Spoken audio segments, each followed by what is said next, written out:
Hola, soy Iván Carrillo, bienvenido a Los Observadores, el espacio para compartir lo sorprendente que hay en el mundo. El incremento de la esperanza de vida ha hecho que envejecer sea un privilegio de nuestros tiempos. No obstante, para disfrutar mejor la etapa de la vejez es necesario llevar a cabo ciertos hábitos. Hoy vamos a conversar con el doctor Luis Miguel Gutiérrez, director general del Instituto Nacional de Geriatría, quien nos habla del concepto de envejecimiento saludable. Es decir, el proceso mediante el cual las personas adultas mayores adoptan, adecúan o fortalecen estilos de vida que les permiten lograr el máximo de bienestar, salud y calidad de vida. Esto es Los Observadores.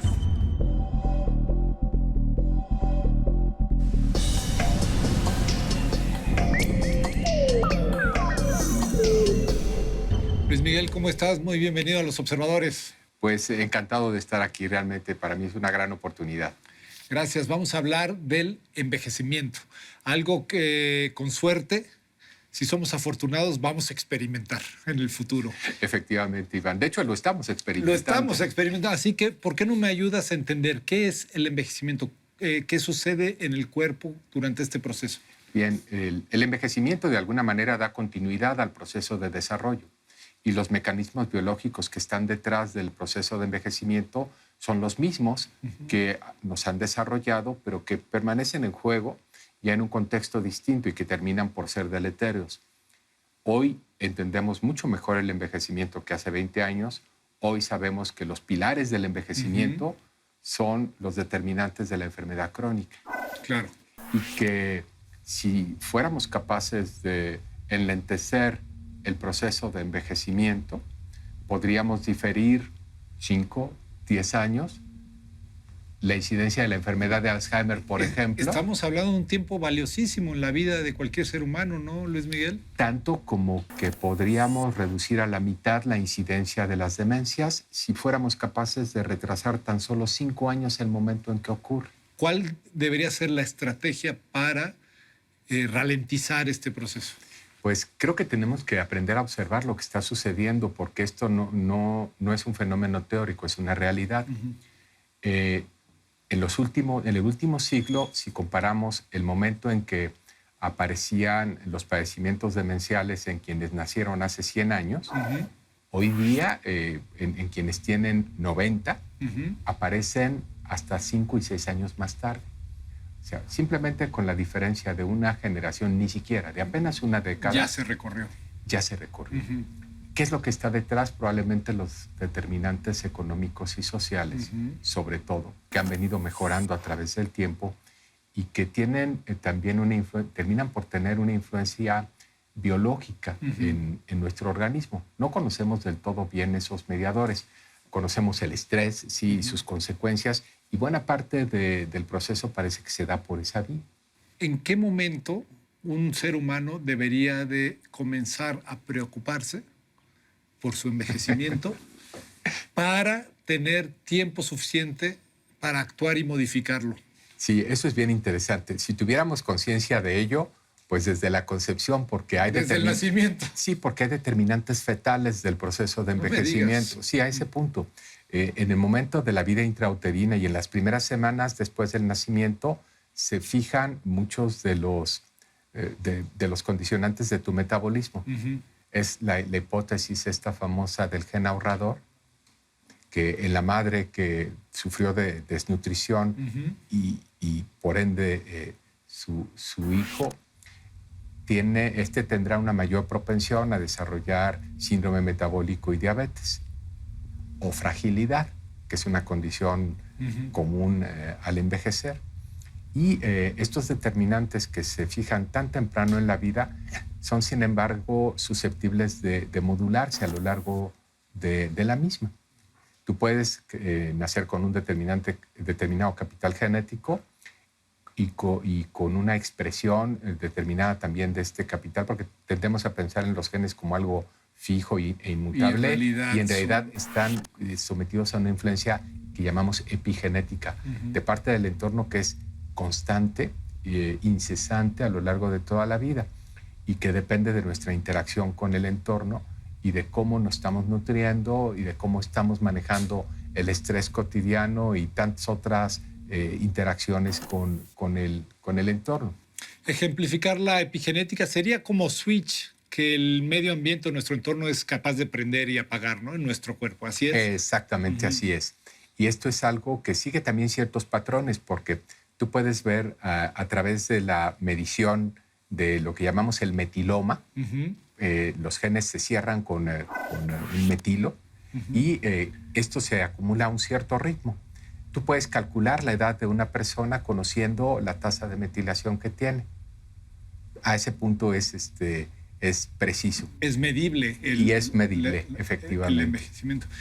¿Cuáles deberían ser las estrategias como individuo, pero también como sociedad? Claro.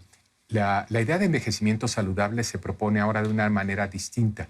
La Organización Mundial de la Salud nos propone el considerar el envejecimiento saludable como la capacidad de seguir haciendo lo que deseamos en términos de continuar desarrollándonos y continuar participando, independientemente de la presencia o no de una enfermedad concomitante.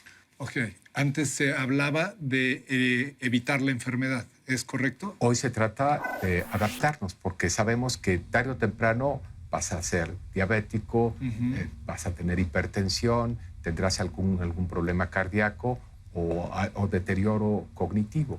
Y aún a pesar de todo ello, es posible adaptarse, es posible seguir contribuyendo, es posible seguir participando si estamos en un entorno habilitador, si evitamos la discriminación de las personas mayores y particularmente de aquellas con deterioro y si somos capaces de mantener un estilo de vida saludable.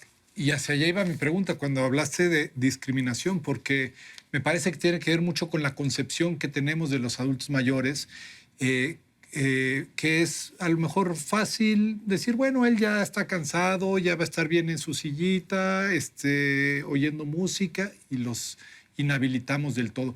¿Cómo transformar esa concepción en las familias, en la sociedad, para reactivar a los adultos mayores y crear este entorno habilitador al que te refieres? Sí, yo creo que hay dos ideas centrales que tenemos que empezar a transmitir. En primer lugar, que en términos de envejecimiento la edad no importa. El deterioro puede sobrevenir a cualquier edad. La enfermedad puede sobrevenir a cualquier edad. Y es esto lo que mina, lo que limita tu capacidad intrínseca y en última instancia tu capacidad de funcionar. Y por otro lado, el envejecimiento no es una fatalidad. Eso es cada vez más interesante. Hoy día sabemos que el envejecimiento es plástico, es modulable. ¿Es moldeable? ¿Es amasable? ¿Es transformable? Sí. ¿A eso te refieres? ¿A qué punto? Sí, efectivamente, en modelos animales somos capaces de quintuplicar la duración de la vida, duplicarla apagando un gen, quintuplicarla apagando 2 genes. Eso en modelos animales. Hoy en experimentos eso ya es posible. Sí. ¿Y ese conocimiento cuándo podría tener una utilidad en el ser humano? Pues no se ve ya tan lejos, porque en diciembre pasado, por primera vez, un grupo de investigadores españoles trabajando en San Diego, en La Joya, en California, él es de origen español, utilizando una técnica desarrollada en Japón, fue capaz de revertir el envejecimiento de roedores. Ya no de frenar, de revertir. Entonces, estamos hablando, tú dices, duplicar o quintuplicar. Sí. Hoy el ser humano puede vivir 75, 80, 85 años en promedio, ¿no? Sí. Depende de su lugar de origen. Y esto me da pie para una reflexión. De hecho, ya hemos modificado la duración de la vida humana. En realidad, en México, en los últimos 100 años, la duración de la esperanza de vida de la población mexicana se ha duplicado. Si eso no es modificar el proceso de envejecimiento, claro, no sé qué ya es. lo es. O sea, ya vivimos eso. Ya Pero vivimos. ¿qué vamos a vivir cuando vivamos? ¿Me estás hablando de 150 años, 160? En realidad, lo que persigue la ciencia del envejecimiento, la gerociencia, como ahora se ha dado en llamar... Gerociencia, hay que grabar el término. Es el nuevo término que se ha acuñado en los Institutos Nacionales de Salud de los Estados Unidos. Es cerrar la brecha entre la esperanza de vida y la esperanza de vida saludable. Hoy los mexicanos que nacen pueden aspirar a vivir 77 años en promedio. Pero ¿cuántos de esos 77 años van a vivir gozando de buena salud? Claro. 60, 65.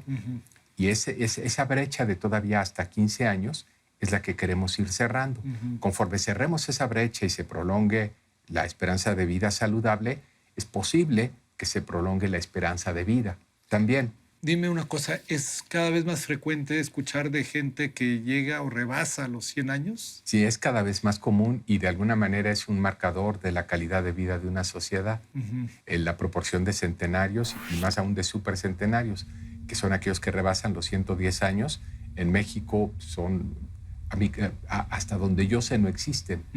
Hay, por ahí de repente ves en las noticias que fulanita de tal tiene tantos años, tiene 112, habría que validar esa edad y Claro. hay manera de hacerlo. Pero sigue siendo un fenómeno absolutamente excepcional, mientras que en una sociedad, de hecho en la única sociedad superenvejecida del mundo, que es la japonesa, son ya relativamente comunes. ¿Cuáles los siguientes pasos desde el Instituto Nacional de Geriatría para difundir, para dar a conocer y para que la sociedad mexicana se apropie de estos conceptos y pueda consecuentemente actuar a favor? Bien, para nosotros el principal mensaje es que es posible el envejecimiento saludable, que en buena medida depende de lo que nosotros hagamos por nosotros mismos, que un estilo de vida saludable, con un buen nivel de actividad física, con una buena alimentación, con una rica red relacional y de afectos, favorecerá un mejor envejecer. Y que si a pesar de un estilo de vida saludable tarde o temprano terminamos con una condición de salud por una predisposición genética o alguna otra adversidad, el habernos preparado físicamente nos permitirá, y a través también de una rica vida relacional, nos permitirá ser más resilientes. Esto es, a pesar del daño, ser capaces de sobreponernos y seguir funcionando. Luis Miguel, te agradezco muchísimo. Yo me voy a quedar con esta frase que me dices, el envejecimiento no es una fatalidad y que tiene esta posibilidad de ser moldeable, que podría pensar diseñable, podríamos ver hacia nuestro futuro y pensar en una calidad de vida mucho mejor. Y lo que dices que me parece maravilloso, seguir gozando de la vida en estas etapas del ser humano, de la edad. Independientemente del tiempo que hayamos estado sobre la Tierra, sí. Muchísimas gracias. Los observadores, el espacio para compartir lo sorprendente que hay en el mundo.